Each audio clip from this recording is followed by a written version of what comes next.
আসসালামু আলাইকুম বন্ধুরা, আজ আমরা যাচ্ছি সিলেট ভ্রমণে সপরিবারে।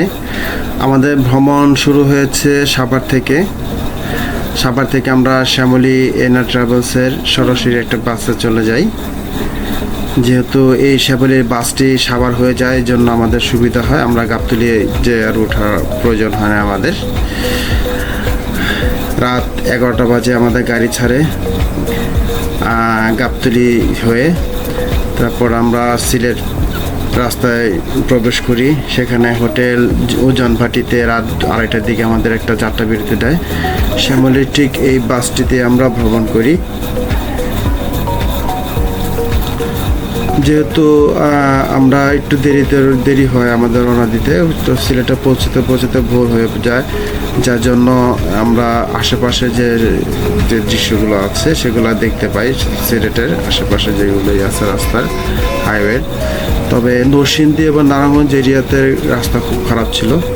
যাক, ভোর 6টা থেকে আমাদের নামিয়ে দেয় সিলেটে। সেখান থেকে আমরা হোটেল ব্রিটানিয়াতে আসি। এটা একটা 3 তারকা মানের হোটেল, বেশ ভালো, পরিচ্ছন্ন, গোছালো, সার্ভিসও খারাপ না।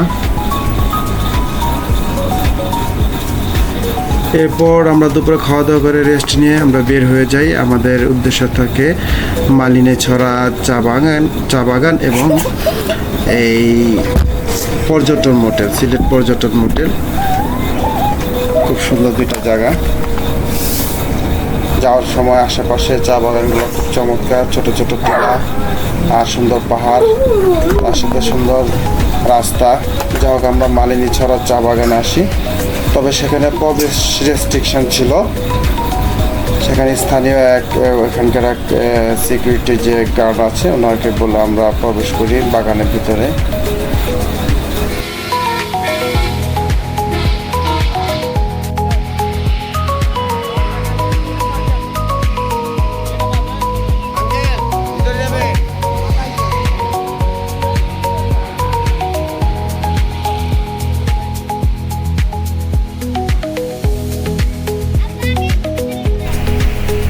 সিলেট এয়ারপোর্টের পাশে অবস্থিত এই মালিনীছড়া চা বাগান।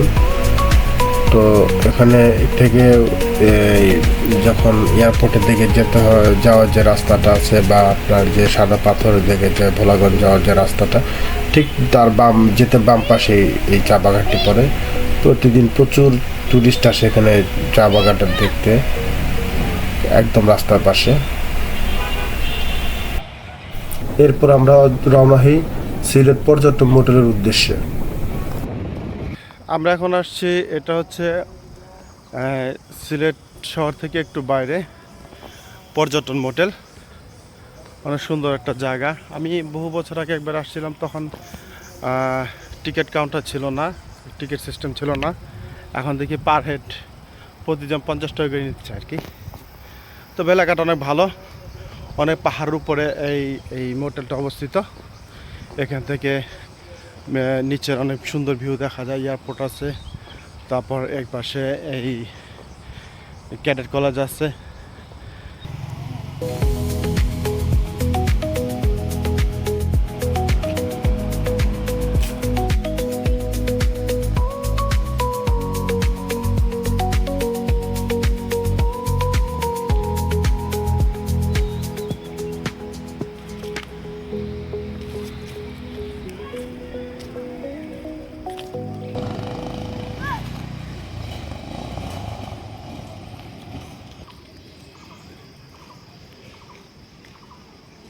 এখানে ছোট্ট একটা স্টল আছে। এই পর্যটন মোটেলের পাশে একটা পার্কের মতো আছে, শিশু পার্কের মতো, দোলনা আছে। তারপর এখানে অসম প্রতিযোগিতা হয় নিহান এবং আমার শ্যালকের মধ্যে। এখানে আশেপাশে অনেক বানর দেখা যায়, অ্যাভেলেবল বানর কোনো বিরক্ত করে না, মানুষ একটু ভয় পায় না।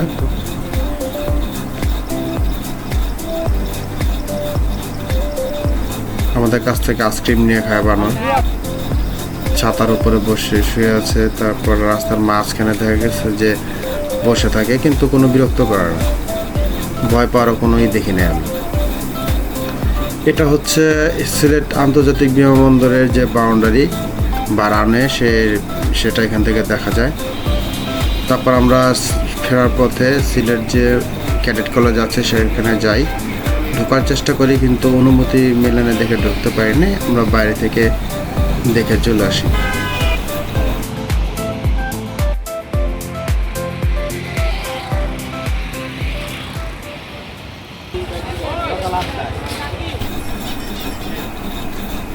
সেখান থেকে চলে আসি আমরা হযরত শাহজালাল রাদিয়াল্লাহু আনহু দরগা শরীফে।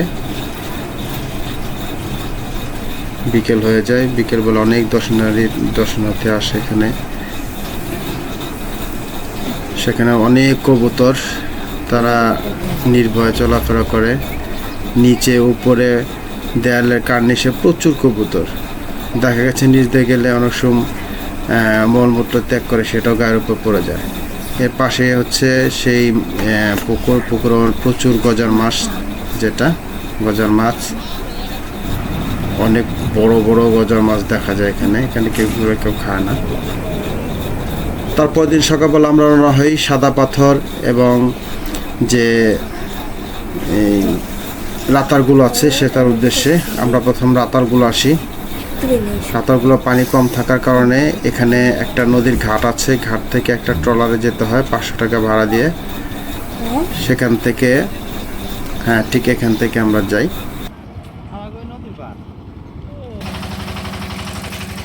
তারপর ট্রলারে করে আমরা রওনা হই রাতারগুলোর উদ্দেশ্যে। ট্রলার আমাদেরকে নামায় দেয় নদীর পাড়ে। তারপর এখান থেকে কিছু দূর হেঁটে ভিতরে যেতে হয়। বর্ষাকালে এই জায়গাটা পানি থাকে, আর এখন শুকনোর দিনের জন্য পানি নাই। এখানে হেঁটে হেঁটে যেতে হয়। খুব সুন্দর গাছ, সবুজ আর সবুজ, চমৎকার লাগে। বর্ষাকালে এর গাছগুলোর রূপ আরো সুন্দর প্রস্ফুটিত হয়, দেখতে অনেক সুন্দর লাগে।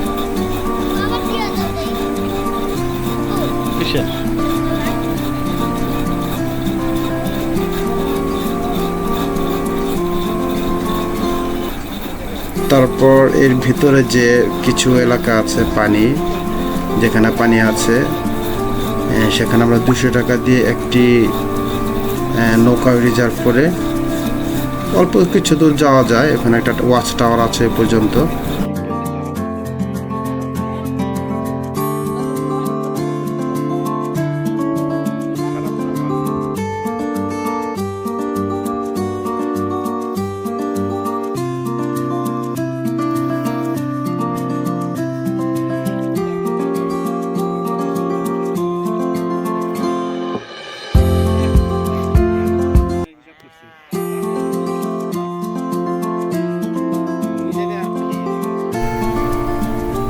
শুষ্ক দিনে রাতারগুল জায়গাটা এমন যে প্রথম আমরা নদীর ঘাট থেকে একটা ট্রলা নিয়ে আসি, তারপর আমাদের একটা নদীর পাড়ে নামায় দেয়। সেখান থেকে মূলত রাতারগুল শুরু পনটা। আমরা বনের ভিতরে ঢুকে মাঝখানে আবার কিছুটুকু পানি আছে, সেই পানিটুকু আবার নৌকা দিয়ে কতটুকু ঘুরতে হয়, খুবই অল্প একটু জায়গা, খুব বেশি না, 10 মিনিট ঘোরা করলে মোটামুটি কাভার হয়ে যায়। এটা হচ্ছে শুষ্ক দিনের। আর বর্ষাকালে মোটামুটি সেই নদীর পাড় থেকে শুরু হয়, একদম এই নৌকাগুলো নিয়ে আসে সরাসরি রাতারগুলো। ঠিক এই জায়গাগুলোতে পানি ভরপুর থাকে। আমি এখন যেমন হেঁটে হেঁটে দেখতেছি, তখন নৌকা করে দেখা যায় এগুলা। রাতারগুল দেখা শেষ হলে আমরা ভোলাগঞ্জ সাদা পাথর উদ্দেশ্যে রওনা হই আমাদের সিএনজি নিয়ে। একটা সিএনজি রিজার্ভ নিয়ে আমরা সিলেট থেকে একদম রাতারগুল এবং ভোলাগঞ্জ সহ আমাদের ঘোরা নিয়ে আসবে। তারপর আমাদেরকে প্রায় 1:15 দিকে ভোলাগঞ্জ নামায় দেয়। সেই ঘাট দিয়ে আমরা কিছু দূর একটু নামলেই হাতের বাম পাশে যে যে ট্রলারগুলো আছে, এগুলো টিকিট কাউন্টার আছে। সেখান থেকে টিকিট পার পার্সন হচ্ছে আপনার 100 টাকা। বন্ধুরা, আজকে আমি আসছি ভোলাগঞ্জ সাদা পাথর যাব। তো এখানে প্রতি নৌকা হচ্ছে 800 করে টাকা নেয়। 8 জন ঘুরতে পারে সর্বোচ্চ। সে যদি 1000 টাকা করে 100 টাকা করে পারে করে। তো যাবো, দেখি এখানে ভালো কাছে প্রচুর মানুষ ঈদের পর তো। এরপর আমরা ট্রলার উঠি। আমরা ফ্যামিলির ছোট বড় মিলায় মোট 6 জন। ট্রলার রওনা দেওয়া হচ্ছে সাদা পাথরের দিকে। 7 থেকে 8 মিনিট, সর্বোচ্চ 10 মিনিটের একটা ছোট্ট জার্নি, খুব বেশি দূর না, কাছাকাছি আছে। আর ঈদের পর হওয়ার কারণে এত মানুষের চাপ ছিল, তখন এত ট্রলার ছিল যে আসলে উপভোগ করার মতো যে সেটা ওই মানসিকতাটা সেটা তখন ছিল, মানে থাকে না। তো যা হোক, একটা জায়গা, নতুন জায়গা বা একটা সুন্দর আকর্ষণীয় জায়গায় যতটুকু দেখা সম্ভব এই ভিড়ের মধ্যে আমাদের দেখতে হয়েছে, অভিজ্ঞতা নিতে হয়েছে। তবে জায়গাটা সব মিলে চমৎকার। সামনে যে পাহাড়গুলো দেখা যেতেছে সবগুলো হলো ভারতে অবস্থিত। ওই পাহাড়ের পাদদেশেই এই হচ্ছে নদীটা, ছোট নদী, শুধু পাথর আর পাথর। আর এই পাশে হচ্ছে বাংলাদেশ।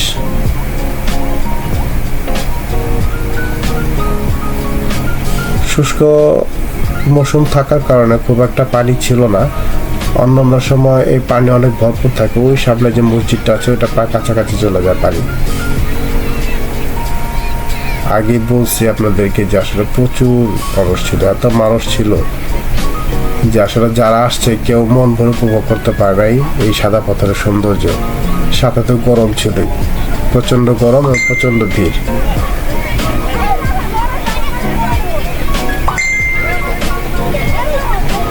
আমার ছেলে নিহান ও গোসল করা খুব শখ এখানে, যার জন্য নিচে নামছে, পানিতে নামছে। আমার শালক যা আছে রেডি ওর সাথে, এবং খুব মজা করে, একটু ভয় পায়।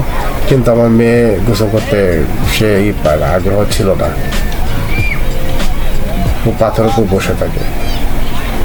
এদিকে একটা জিনিস লক্ষ্য করলাম, পর্যটক যারা আসে প্রচুর প্লাস্টিকের যে চিপসের কভার বা পানির বোতল আরও অনেক কিছু, এইসব নোংরা জিনিসগুলো মানে একেবারে ফালায় রাখে।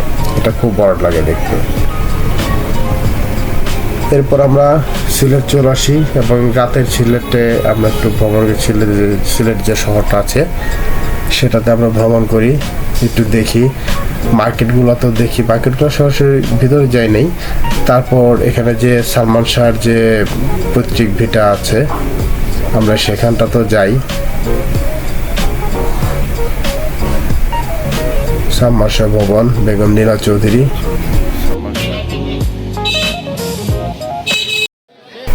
এরপর দিন সকালবেলা আমরা চলে যাই হচ্ছে, মূলত বের হই যে জাফলং উদ্দেশ্যে। তো এই রুটটাতে যাওয়ার পথে পর হচ্ছে হযরত শাহপরান রাদিয়াল্লাহু আনহুর যে মাজারটা আছে সেটা আমরা প্রথম সেখানে যাই। সেখানে মাজারটা জিয়ারত করি সবাই মিলে। সেখানে প্রচুর মানুষ, অনেক মানুষ। আমরা দেখি, উপরে যাই, সূরা ফাতিহা পাঠ করি, মোনাজাত করে তারপর বের হই জাফলং এর উদ্দেশ্যে। জাফলং এর যাওয়ার পথে পরে শ্রীপুর চা বাগান, আমরা সেখানে, এটা জাফলং এর কয়েক কিলোমিটার আগে আমরা সেখানে নামি। খুব সুন্দর একটা জায়গা, খুবই আকর্ষণীয় একটা জায়গা। যদিও চা বাগান নাম, কিন্তু চা বাগান, চা গাছ তুলনামূলক অনেক কম।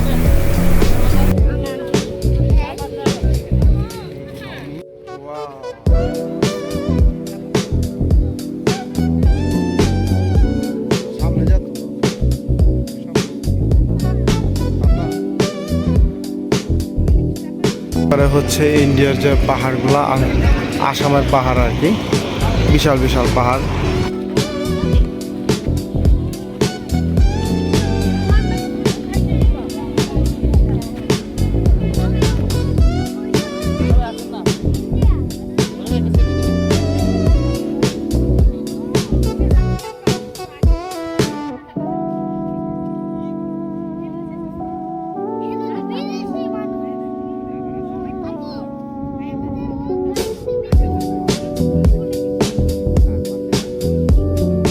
ব্যাপারটা হচ্ছে আসাম রাজ্য ভারতের, ঠিক পর্যন্তই পাহাড়ের নিচে আর কি। পাহাড়ও শেষ, ভারতও শেষ, এবং সমতল মোটামুটি শুরু ওটা বাংলাদেশ।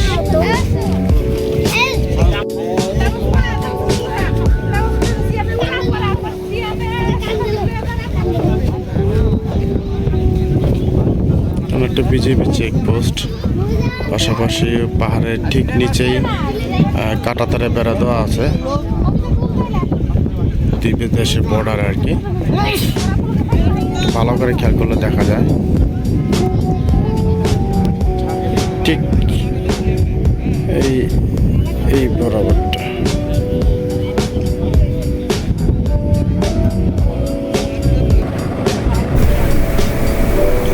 শ্রীপুর চা বাগান শেষ করে আমরা রওনা হই এই জাফলং এর দিকে। তো মাঝখানে জাফলং যাওয়ার আগে যে রাস্তাটা আছে, দুই পাশে খুব সুন্দর গাছগুলা, খুব সুন্দর লাগে বনগুলা। এই ডান দিকে হচ্ছে ভারতের বড় বড় পাহাড়, বাম দিকে হচ্ছে আপনার বড় বড় গাছের যে বাগানগুলো আছে সেগুলো খুব সুন্দর লাগে, মাঝখানে রাস্তা। তারপর আমরা তার একটু পরে আমরা পৌঁছে যাই তামাবিল স্থল বন্দরে। এটা হচ্ছে তামাবিল স্থল বন্দর। এই দিক দিয়ে এই ভারতে বা বাংলাদেশি পণ্য আনা নেওয়া হয়, রপ্তানি বা আমদানি করা হয়। পাশাপাশি যে আপনার ইমিগ্রেশন আছে, পাসপোর্টের মাধ্যমে আপনি এইখান থেকে ভারতে যেতে পারবেন।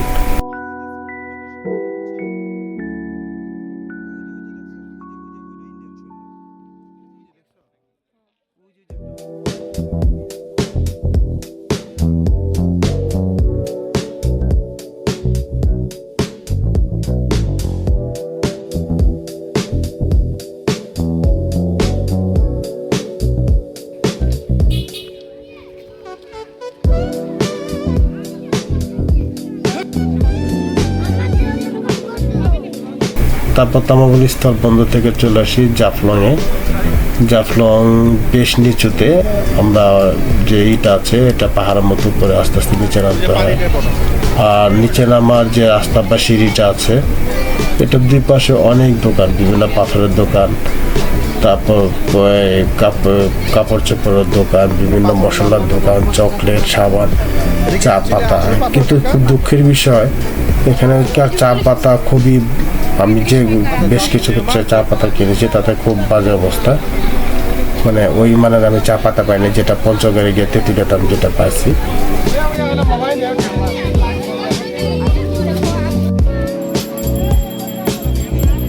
সেদিন এই জাফলং যে ঘাট আছে, যে নদীর এখানটা প্রচুর ভিড় ছিল।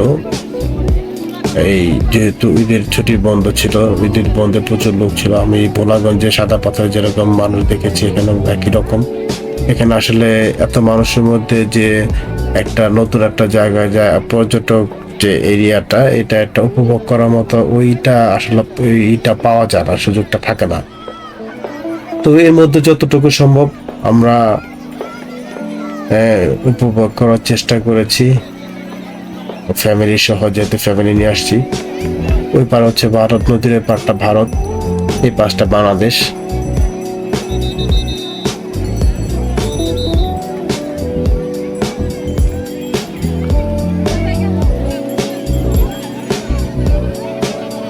ওই পাশে যে ব্রিজটা আছে, যে ঝুলন্ত ব্রিজটা আছে, যে বারানা আছে, এটা ভারত অবস্থিত। এটা যতটুকু আমি জানি, আমরা জানি যে আসলে এই ব্রিজটা করা হয়েছিল ব্রিটিশ আমলে, এবং এটার ইঞ্জিনিয়ার ছিল আমাদের বাংলাদেশের একজন সিলেটের বাড়ি, ওনার নামটা ঠিক আমি স্মরণ করতে পারতেছি না। মূলত উনি এই ডিজাইনটা করেছিল। এই ব্রিজটা এখনো আছে এখানে।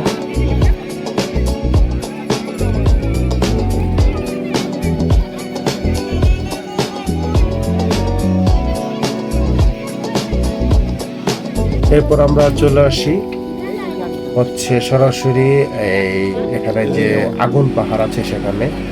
এই পাহাড়ে মানে এমনিতে আগুন জ্বলে, কোনো জ্বালানি ছাড়াই। তার মানে আর কি, যে যতটুকু বোঝা যায় এখান থেকে কোনো গ্যাস বের হচ্ছে এখানে। হ্যাঁ, আমি দেখেছি যে এখানে মেসেজ গ্যাস লাইট দিয়ে আগুন জ্বালাইলে আগুন জ্বলে। এই যে একটু কে যেন জ্বালা দেখেছে, কিন্তু জ্বলতেছে, একাই জ্বলতেছে।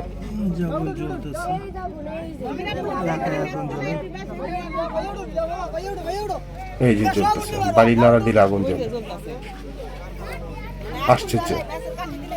আসলে এই পাহাড়টার নিচে প্রচুর গ্যাস, তবে আসার বিষয় যে আমরা যেদিন যাই এখানে তখন দেখি এখানে পাইপ স্থাপন করতেছে, নতুন করে ড্রিল করতেছে। এই সম্ভবত এই গ্যাসগুলা আহরণ করার জন্য নতুন করে এখানে পাইপ স্থাপন করতেছে। এটা যদি আহরণ করতে পারে তাহলে অনেক অপচয় করবে, অনেক গ্যাস অপচয় হচ্ছে, পাহাড়ে বিভিন্ন দিয়ে গ্যাস বের হচ্ছে। তারপর আমরা আমাদের সর্বশেষ শহরে ঢোকার আগে আমরা সাতরং সিলেটের যে আকর্ষণীয় একটাই যে সাতরঙের চা, সেখানে আসি। সেক্ষেত্রে এবং আমরা সাতরঙের চা খাই। চাটা আসলে যতটুকু আকর্ষণীয় দেখতে, খেতে আছে মোটামুটি, খারাপ না। ধন্যবাদ সবাইকে। পাঞ্চা পাঞ্চা তো খায়